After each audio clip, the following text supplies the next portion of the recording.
Time is coming to you live with my main man El Cuco, the AKA the Talami. Talami. What's a Talami? Did you call me a salami or tilapia? I meant to say tamale. It came out Talami. That's hilarious. What a weekend I had. Anyway, dude, we're getting some bad weather up here, bro. Yeah, we had it earlier. I think we got like 3 or 4 inches overnight. But how's the ice conditions? I think we're getting. It's a wet snow. It's a wet snow. It's not as cold. I mean, it could have been a lot worse. It was just, one of those wet, heavy snows. You know what I mean? Yeah. Nice. Well, folks, we're here. CJ and I are here. We're going to break down some pretty good information here today. Some real key stuff. Before we do that, guys, you need to go to mycbdedibles.com, mycbdedibles.com, and get your delicious Siege. People have been bugging me ever since I let out of the bag and we talked about. We kind of put it out there, Siege, that things are going to be 50% off on the site. People have been emailing me, folks. You got to go subscribe, right? Is that how it works? Yeah, go to mycbdedibles.com and click. You can click in your email address there. It's right there. It says sign up, and that email code, I can resend it out. It went to previous orders, people who had previously ordered with us. And then if you go in there and click in, and I'll double check to make sure that email went out. But do that via email. That'll save me a lot of time and trouble, because again, we want to reward our best customers and then also encourage any new customers to try our wonderful products. So mycbedibles.com, go subscribe, key your email in there, and I will resend a notification. Absolutely. And with that also, guys, check out the #1 Geo-Strategic place right there on the Patreon. All the links are in the description box. So go there, check it out, support us. When you go to cbdedibles.com, when you go to the Patreon, you're supporting this broadcast. You're supporting the team over here, which is Siege and I making this happen, and all the back-end guys that are at work making this broadcast lively every single day. And it ain't easy. It ain't easy, man, because you know what? If we had a shtick, Siege, if we had some sort of a gimmick, we'd have a lot of subs, wouldn't we? Yeah, a lot of clickbait and all that kind of stuff. And yeah. Now, if I was out there saying, if we were out there saying that there's going to be some magical arrests that are happening and this, that, and the other, we'd have a lot of subs. We certainly would. Anyway. Well, in reality versus the hopium, I'd like to think, well, heck with that. I think everyone wants, honest assessment versus the hopium that continues to pour out. Yes, you gotta watch out for that hopium, bro. Hopium is no joke, man. You know what I'm saying? Say no to the hopium. Anyway, bro, what's on your radar, man? What do you want to get into, Steve? There's a lot of stuff going on. You got a lot of stuff happening in the UK. I mean, the left in the UK have an absolute meltdown. I think that whatever happened in the UK with the left over there, which they literally imploded. I think the same thing is going to happen here, bro. I think it's just a matter of time, V. I really think it's a matter of time. If you look at, granted, it's been a very long process with Brexit. It's been turmoil. It's a huge transition period. Now the people have voted. They have also cast their ballot for independence to break away from the EU, and now they have a majority to continue moving forward. Now, let's hope that it moves forward. But you do see a lot of elements of Antifa, of some of these radical groups that are creating lots of problems in the UK. Primarily because some of these NGOs that are out there and trying to keep that, try to keep the EU, that envision, that globalist vision that they had always wanted of a European Union, and now they're seeing it literally slip and fall apart. V. So yeah, I think that they're scared and potentially on the run. And what could trigger that here in the United States, I think is just, again, a lot more people. I think people understand what it is in terms of the corruption and the media and the government. But unfortunately, too many people have to wait until something directly impacts them. And I don't know what that is. Yeah, absolutely, man. I want to thank everybody that's in the live chat. Yes, you're welcome, LMC, for that show. Siege, you made me fly solo, Siege, when you were gone. Sorry. In LA at the MJ420 convention. Nah. Yeah, I mean, yeah, I could, real quick. Yeah, so sorry, I made you flex a little bit. Yeah, so at MJ, you there? Yeah, I'm here, man. Okay, yeah. So MJ BizCon was a huge success, over 30,000 in Wow. attendance, and I think the really neat thing is just to see the amount of auxiliary businesses that are associated with this industry, and it's everything from packaging to analytics, the data to capture and track some of this. It's getting, the grow part. Yeah, it's still very interesting and exciting. They're moving into genetics, and now that hopefully, like for example in the UK, in Europe, it's been moved from the actual Schedule 1 to Schedule 2. So hopefully here in the United States, that'll open up a lot more testing, clinical studies to take place, where they actually start jumping into more of these strains and seeing what's happening with cannabis, and giving more of the, to get the medical community caught up on the usage. But it was just such a cool environment. I participated in a couple of different events. One of them was an investor forum that really spoke volumes about the future of the industry, where they think some of the institutional investment dollars are going to go.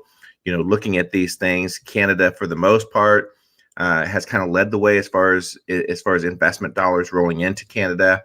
However, they learned a lot, and in this industry, as they're quickly learning, bigger is not necessarily better in terms of scale. Opening up, domestic, international markets, taking a look at what some of these companies did with those funds, it really created kind of a bad eye, if you will, heading into 2020 with a lot of these large scale major public companies. They are turning out all kinds of revenue, V, but when you look at the actual profit, the return on investment is just not there, which hence kind of led to a little bit of money leaving the table. So yeah, it's probably a lot longer conversation than the show.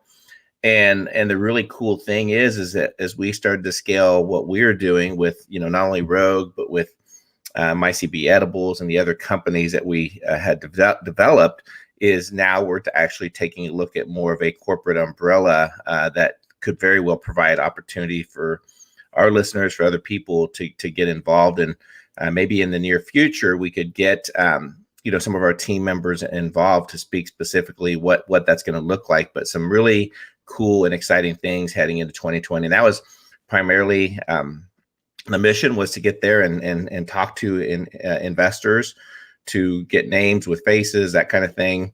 But it's such an exciting time for the industry. And again, I think I look forward to continuing to share more what that opportunity potentially could be for our listeners and those that are looking for possibly, again, disruptive things that are occurring, whether it's, cryptocurrencies tied in with cannabis, kind of phrasing 2020 as crypto, cannabis, and culture as we navigate into the new year, V. Yep. That is true, my friend. That true words have never been spoken. Those are the key industries, and those are the key things that we need to work on, because just the cannabis industry alone, the myriad of products, the myriad of treatments, the myriad of benefit that it can do to humanity in general is astronomical. Cryptographic currencies, I don't need to tell anybody the benefits of crypto. And then, of course, culture, because without the culture, we don't win at all. You know what I'm saying? And there's this insanity brewing right now in quote unquote conservative ink, CJ, where these mainstream conservative pundits are saying, yeah, man, you could be a nihilistic atheist bastard and still be conservative. Oh, yeah, dude, you could be like, identify as 54 different genders and all this other stuff and, love abortion and think abortion is a form of birth control. Yeah, that's cool and still be conservative. But hey, as long as that GDP number is great, and that's a dangerous thing, folks. That's a dangerous thing. And sorry to break it to people who think that it's just about a GDP number. Economics and good economics, honest economics, the free market. The free market is something that you have when you have a cultured and upright population. You see, a cultured and upright population is what benefits the most from a truly capitalistic free market system. Otherwise, you will have the type of graft, you will have the type of cartelism, you will have the type of corporatism that has been masquerading as quote unquote free markets in the last several decades of this country's history. And this is why you simply just cannot make it about a rudimentary GDP number, a moving target, a bogey that which cannot never be sustained nor hit properly, and then use that as the very definition of who we are as a people. It's absolute insanity. It's absolute insanity. So yes, CJ, it is cannabis. It is crypto. It is culture. And those are the three things. My God, CJ, I think we have a battle cry right there. I think we have a rallying call with just those three things, CJ. Yeah, I think we do. And, in part, if you kind of vision out, 10, 20 years from now, we've seen how much industries have changed with technology and automation, particular here in the United States where, the service-driven culture and aspect of it. But we know that technology is going to change a lot of those things. So I think in the near future, it's already impacted our workforce significantly. What's that going to look like in 10 years from now, 15 years from now, 20 years from now? Terrifying. It's terrifying. So I think in part, that's why it's important now to begin opening your mind to potentially, hey, you know what? I've done this and I've been very successful at it, whatever career path it is, whatever.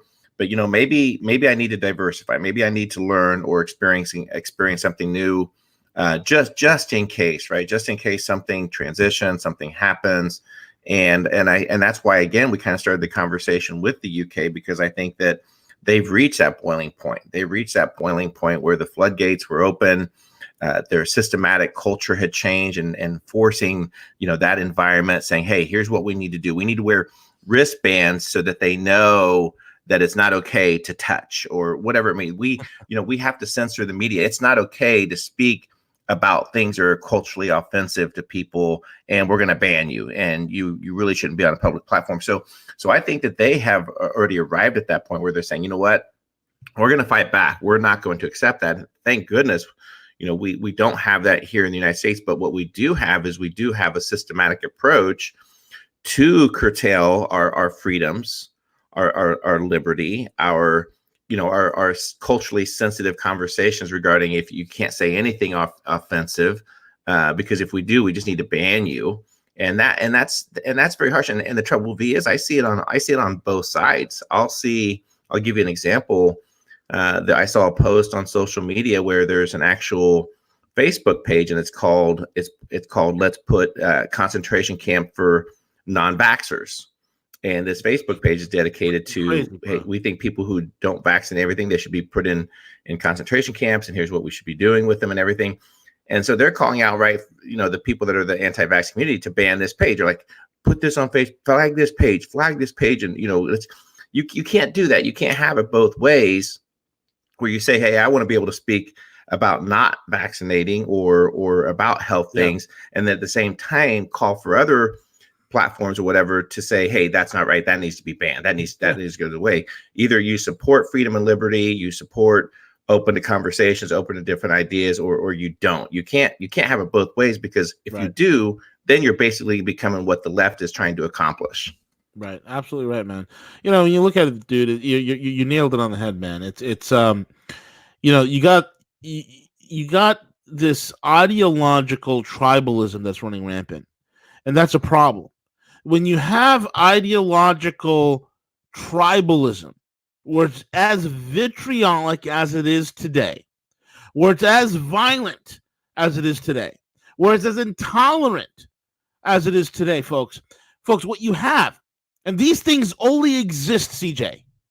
Okay? They only exist in the vacuum that happens when there's an absence of culture. Like you were talking about, we kind of touch based upon what's it going to look like in the future. Folks, let me tell you, there's a lot of innovative technologies, right? See, here's the thing. This is what kills me, CJ. Crypto could have freed you. Back in 2009, 2010, 2012, 2013, 2014, 15, 16, crypto would have freed humanity. It would have been the end of the big banks. But it got nowhere except the institutions that have brought it all up. and now they control the exit doors. Cannabis has a chance to revolutionize health and longevity in this country. But let's see what Big Pharma and Big Tobacco does. Why? Because we, the population, sit idle in the marketplace. We, the population, sit on our hands, and we do nothing. And the things that could have freed us, we do nothing. Why? Because we're an immoral people, folks. Let's be honest here. We are an immoral people. We are an immoral culture and a generation. And it's troublesome for me because when technologies and innovation that comes upon us, that are gifted upon us at this time, at this juncture in our time, in our generation, these gifts are no longer become gifts that could elevate us, that could propel us to the next development of human culture, of human advancement. But rather because of our bankrupt culture, they become the very tools that lead to apathy and further enslavement. And folks, what happens when you begin to dump technology and advancements and innovation upon a morally bankrupt culture, folks? Let me tell you, the only thing you get at the end is tyranny. You know, I say to myself all the time, my God, I've had this argument, I've had this discussion several times, especially in the crypto industry, with those that are on the forefront of the crypto industry, folks. And I say to themselves, hey, guys, because a lot of these guys that I'm friends with, you watch a Bitcoin documentary, you watch a crypto documentary, you can't watch one without having one of my friends on there. And I sit with these guys and I say, hey, man, here's the deal. How is it that we all got into cryptos, that the movement itself began as, you know, the hell with the establishment, the hell with banking and institutions. We don't need this obsolete thing called government anymore.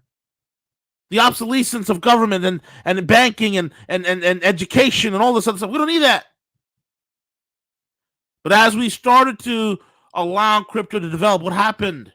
Now, everybody who's coming out with a coin or is advancing with a coin is what?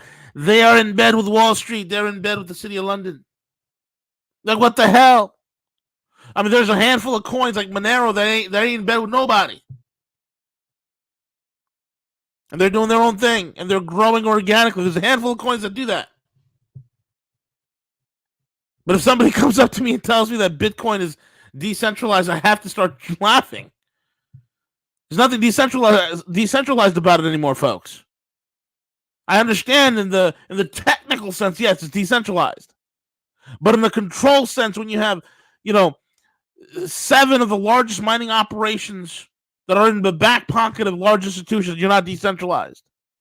When 97% of all the Bitcoin is held in less than 3% of the wallets, you're not decentralized. When the price is over $7,000 of Bitcoin, heading north of $20,000, which I still think we're on target to do, we're not decentralized. Because the average Joe and Jane on the street can't get it. This is a problem. And right now we have a chance here with health. And we have a chance here with cannabis. And we have big tobacco licking its chops. You have big pharma licking its chops, trying to figure out how they can get into it. And the same thing that big pharma and big tobacco is doing, looking at cannabis, looking at the angles, watching how the cannabis industry is organically growing. It's organically establishing protocols and supply chains, and it's establishing its own regulatory practices and trying to create the best product possible. And all the while, big tobacco and big pharma are looking at it, licking their chops, studying it, noticing it, being very astute to the mistakes and the successes of this given industry. Why? So they can scoop in and they can control either not the whole entire industry, but they can control access at some point and to some level. And folks, this kind of stuff has to stop. Why? Because we need to return to what makes this country work, and that is the Constitution. And you cannot have the bloody Constitution unless you're a moral and upright citizenry. I mean, there's a problem. See, did you see Jeremy Corbyn? Jeremy Corbyn, who can't even put his glasses on straight. Jeremy Corbyn, who looks disheveled every time you see him. Jeremy Corbyn. You see him when he gets out there, Siege? Yep. And he introduces him. My name is Jeremy Corbyn. My pronouns are he, him. But what the hell? What is this insanity? In the UK, you got this mom who got visited by the cops and arrested because she didn't use the proper pronoun on some fruitard on Facebook. Some fruitard activist on Facebook. Look, my God, I just said, Siege, I just said some names. Now YouTube's going to come crashing down on us, bro. Careful, you're going to get a shadow ban. Absolutely. I might get we're already shadow banned, bro. We're already shadow banned. It's insanity. It's insanity. Yeah. You said a lot of important things, and I agree. I think in terms of looking at the disruption that's occurring real time right now, and in part that's why I am excited. I'm still very excited about the future and what it entails. We're reaching that point where people are finally understanding a lot, and I've said it before in regards to why is our healthcare system so poor? Why is it that these things are occurring with our food supply? Why is it that traditional medicines aren't working? Why is it that now we're learning about this particular medication that was approved 15 years ago is now being known to cause cancer, these types of things? So people are finally waking up to the reality that whenever something is pumped out from the federal government or from one of these government organizations, that the majority of the time you can just automatically assume that it's wrong or false, and you're probably going to be in pretty good shape, V. Yeah, it's craziness, bro. Absolute craziness, man. And I think that there's a reason, V, specifically that they took out of any education about teaching about finance and banking. And this is, I'm not the one that brought this conversation up, but you notice how they no longer teach this at all in school and regarding, traditional banking, how banking works, how finance work, is because they don't want people to know. They don't want people to know how money is created, because I think the more people would be a little bit more upset.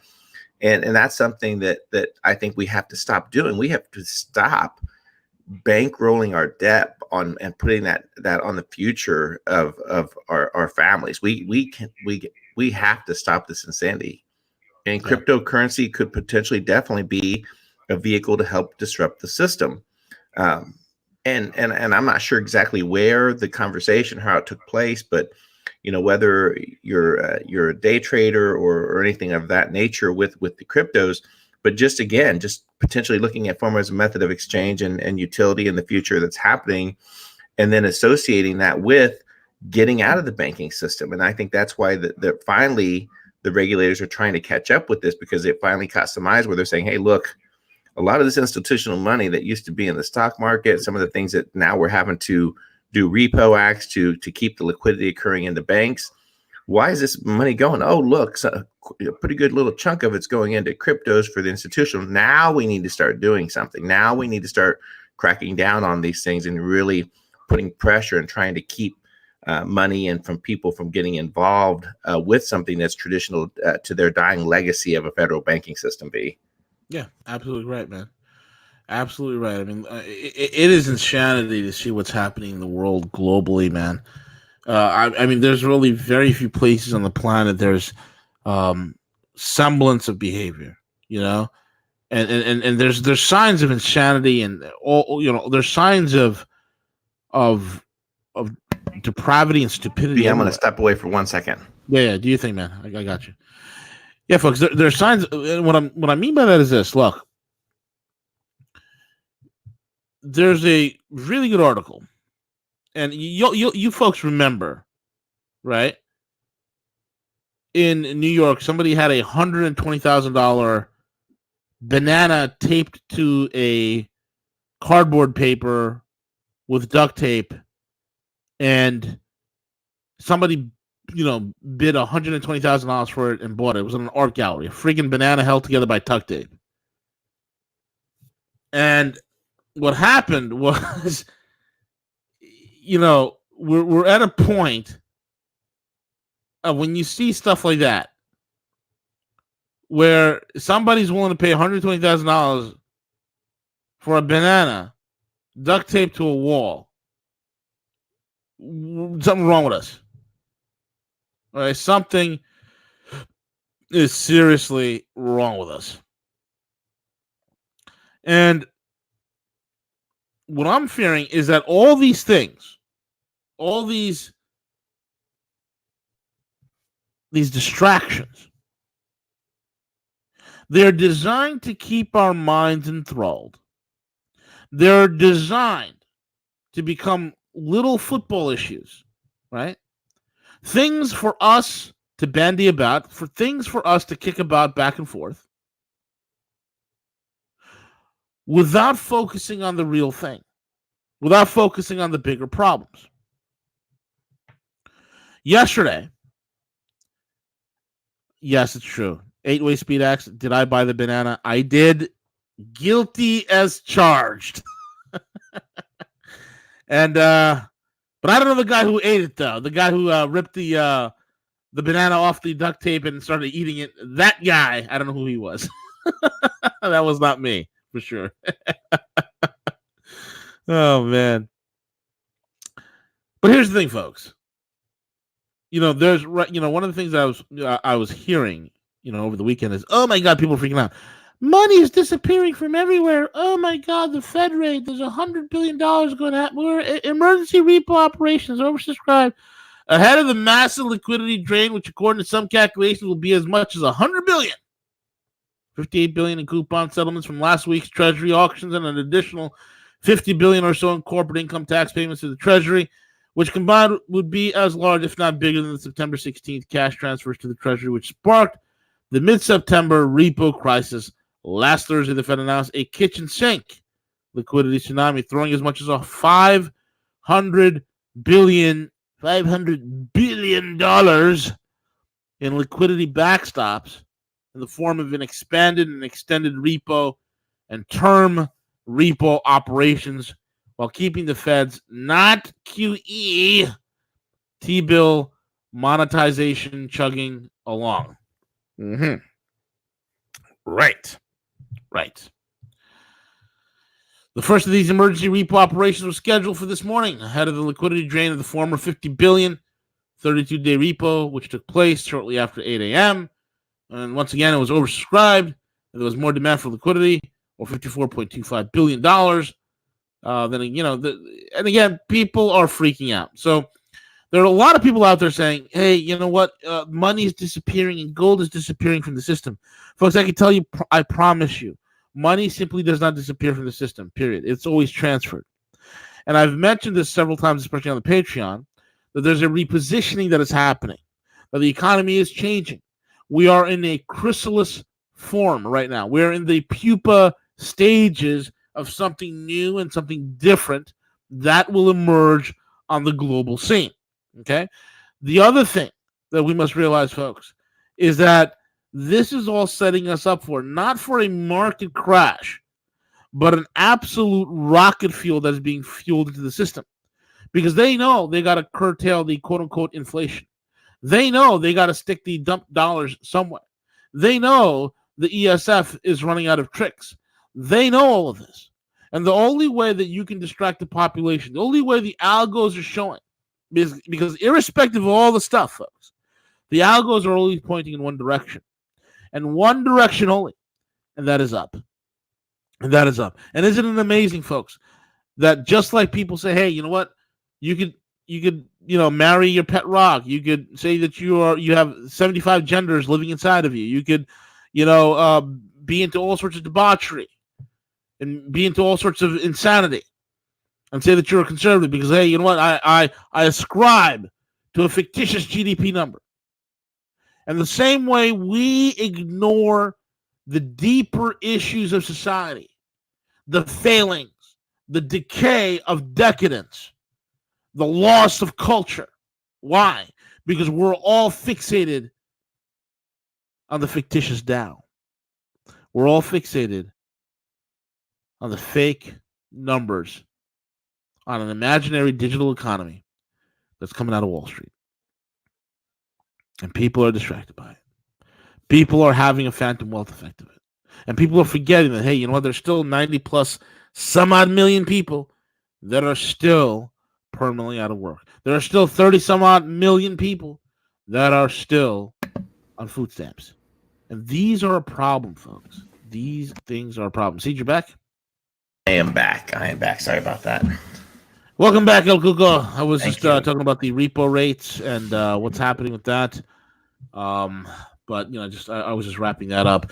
But Siege, man, I mean, the world is real. I mean, look, it's the end of 2019, and when I say there's craziness in the streets, my friend, there's craziness in the streets. Mm-hmm. Literally. There is, and I think what's going to entail as we head into this battle in the, I guess, if you will, in the Senate. If you take a look at the fact that they're reeling up, I believe that they're taking the next stage of it. It's just interesting to see the dynamics unfold. You see the media is continuing, and even some of the conservative media is coming out now. And I'm not sure if you've been following Chris Wallace at all, who recently was most recently in the crosshairs of Trump. He did recently interview James Comey, and I can't remember who else he did interview at the time. And now Trump put out, well, Fox News now is going to go down. They're next to go down, along with CNN and all this thing. So in part, I think everyone needs to understand this agenda that's unfolding. And this is speculation in my part, but I've said this before via one of these shows. I really think that Trump is the only one that's saving us from some type of a military escalation.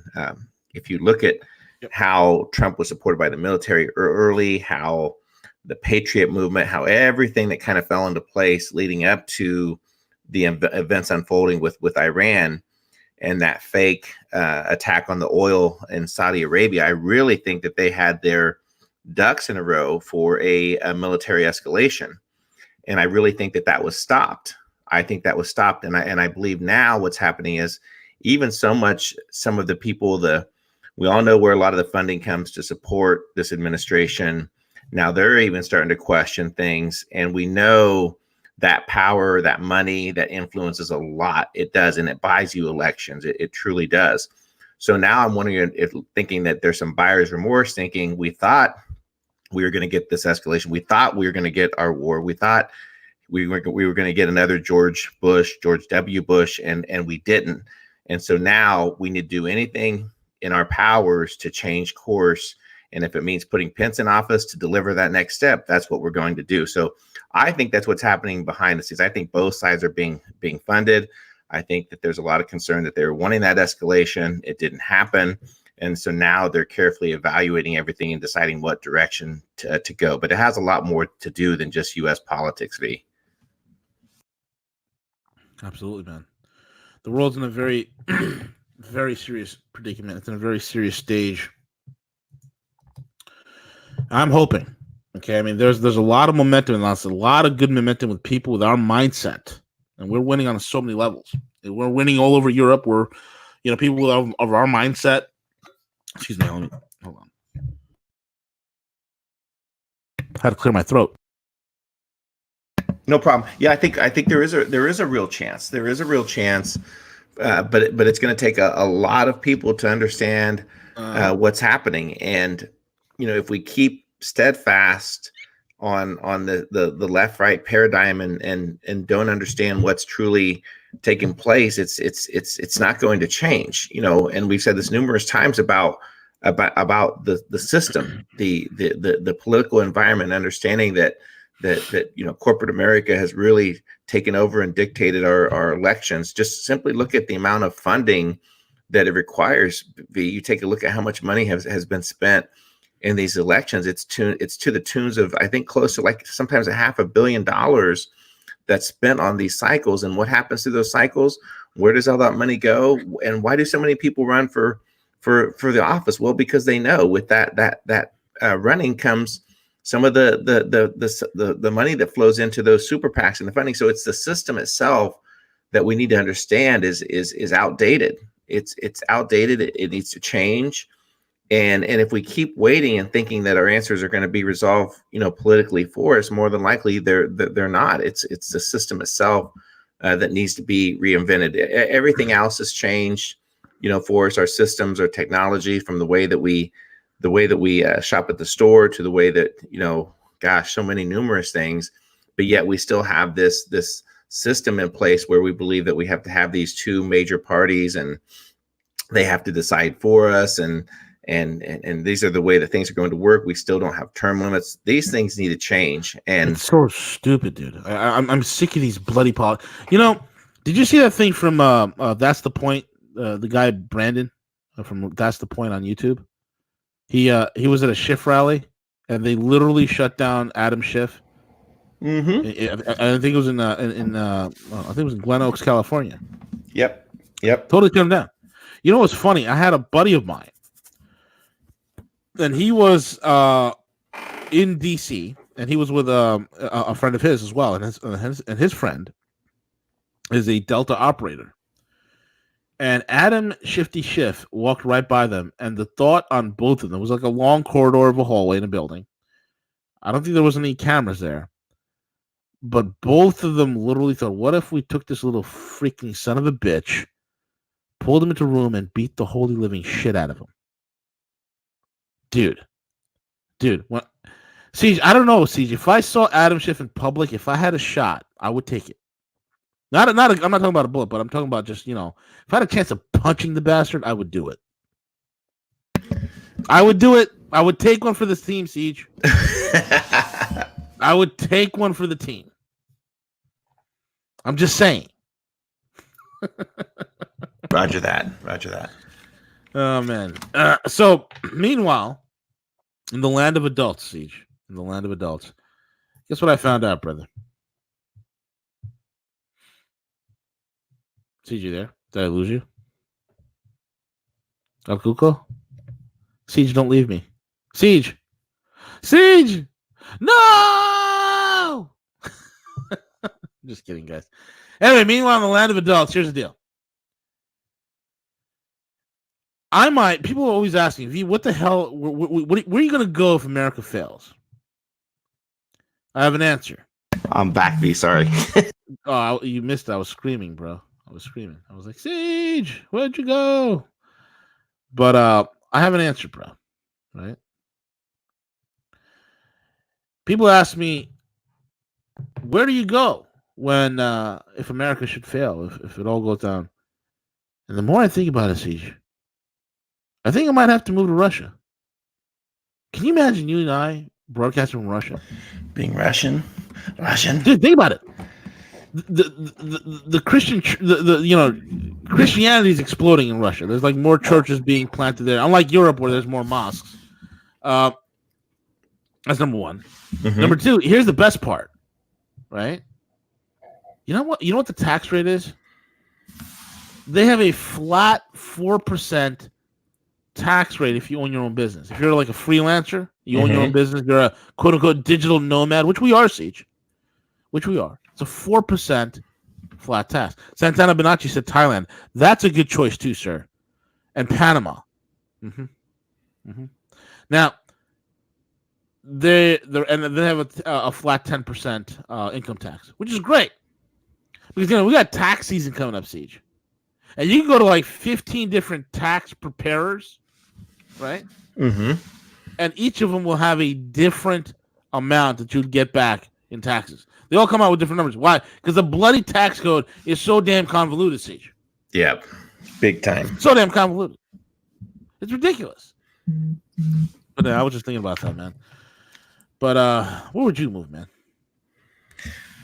Gosh, that's a great question. I really never. Singapore. Chris Collier said Singapore. I think I have in the sense of like when my kids are like older and everything. But have we arrived at that point, or do we or then do we, because I always say sometimes that there's a lot of commentators that live outside the United States, right? And they like to comment so much on what's happening here in the United States, but they're no longer US citizens, or they don't live here. So then I have to step back in my minute and say, well, wait a minute, you don't live in here. You don't have any skin in the game. I'm not sure why you're complaining so much about it. Like, if you're not willing to try to, change the system. Now, I totally get, how much longer can that go? How much longer can that take?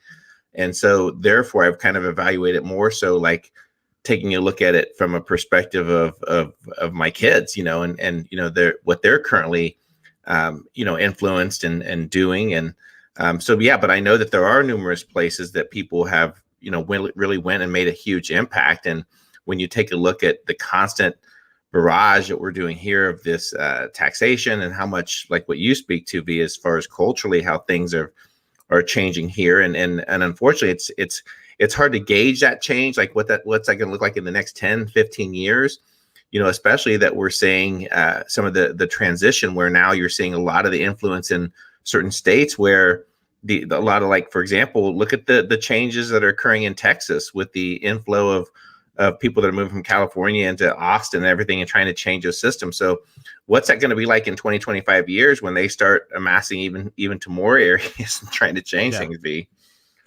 I think there's a disease that has gotten a hold of this country, and it's a cancer. And unless it's properly excised by confronting it, ridiculing it, making fun of it, and lambasting it every single chance you get, then we've literally lost the culture war, right? And at that point, you're going to have all these parasites, these locusts, who have left the great state of California, which used to be the greatest state in the world, and turned it into a proverbial shithole par excellence. I mean, there's no other shithole in the developed world better than California. The best shithole in the world. Beautiful. I love Cali. You know how much it kills me, CJ, to see California the state that it is? Bro, you know how close I was to living in Cali? How close? Bro, I take business trips out there every single time. And every single time I would go, Siege, I wanted to quit my life, open up a flip-flop store on La Jolla Beach in Carlsbad, and rent bicycles to tourists. Oh, Siege, that's all I wanted to do, man. Southern Cali, bro. It was calling me. It was pulling on my heartstrings, man. Yeah, I did live out there for a couple of summers. Almost finished. Almost finished. Went to high school out there. That's the truth. I used to love jumping in a car and taking Malibu Canyon Road and going into Malibu. And you're right. The environment, and such a beautiful state, and just get that natural sunshine. Oh, the best. The best days. It's most beautiful piece of real estate in the entire world. Run by morons. Run by idiots in LA and Sacramento. Run by morons. Oh, I pray for the day that California flips red. Oh, my God. I pray. But we can only hope. But unfortunately, the cancer's spreading. So all the crazy nut jobs who figured out, hey, man, we can't live here anymore. They've moved out of California. They're popping up in places like Austin. They're popping up in Florida. They're popping up in all the nice red states. And they're literally voting for the same type of policies that have ruined the crap hole from which they escaped. And this is the exact point, folks, that I made on my Patreon. Right, I made on my Patreon, and one of my listeners said it best. I mean, he caught it. He caught it perfectly. And on my last Patreon, I said this. Okay, I said the aptitude of human nature is to always go back to the excrement from which it has escaped. That's it. It's like a dog returning to his own vomit, man. See, every time I see a California license plate up near where I am, I shudder, because I know that the cancer is spreading, starting to metastasize, right? And at which point you got to exit stage left. My buddy Sam Raymond, he lives in Singapore. He knows you need a crap load of money to live in. Sam's right. You need a crap load of money to live in Singapore. A crap load. Now, I can't wind up in Malaysia, Siege. Yeah. I think Panama's starting to look good, bro. There you go. Q Van Halen. I would Q Van Halen, but then I'd get a copyright strike. Jeez. Unreal, man. Anyway, Siege, it's the end of the show. it's an interesting Monday, bro. Interesting Yeah, Monday. To say the it least. is. It is. You know, what do you got going on today? Well, I apologize for delaying getting on and off. My day got turned a little bit sideways earlier. We did have a 2-hour delay with school today, so I feel like I'm still catching up a little bit. So I apologize. Had to step away for a couple times, but no, just right now I'm mapping out for 2020 just some of the initiatives, some of the goals, things, and happy to say that some of those things have already started. So I'm really excited about that. And I need to catch up. I was away for a few days, so my email's a little bit inundated with meeting follow-ups and that kind of stuff. But yeah, very, very exciting time indeed to be alive, to stay optimistic regarding the future and the things that are taking place. But we're going to need help. We're going to need help from our subscribers to make sure that they're sharing, to help come up with ideas, some things that we can do collectively to help, not collectively that we're mandating on other people, but how do we influence the changes that we want to see and take place, and more so for our families and the future. So that's what I got going on, B. As you're saying, this thing just came by my desk. Siege, do you realize it is now illegal in the UK to dislike and express your opinion that you do not agree with transgender individuals? You realize that it's illegal, Siege, right now to say or write anything that criticizes trannies, homosexuals, transsexuals, transvestites? And do you realize it's punishable for up to 6 months in jail and up to 6 years? Minimum 6 months and up to 6 years. Mm-hmm. See, in other words, I could burglarize your house and get a less of a punishment than if I were to go on Facebook and make fun of one of the 54 genders that belong to the protected class known as the rainbow people. That's how you lose civilization, folks. You have brain dead morons making rules who are right now brain dead and brain damaged pawns who are being used as political fodder to achieve societal changes. It's asinine. It's ridiculous. Anyway, that's another story for another time. Folks, check out the links again. Buy some CBD edibles. Go there. Get that coupon code. And also, folks, join the Patreon. I would probably be there later today. Got to see how the schedule goes, but definitely I will be posting this week as well. So keep it locked. Folks, I'm sorry about the scheduling and everything. It's the end of the year. It's been kind of nuts. So it's how it usually is. But anyway, we're over and out. Later, guys. All right, bro. That was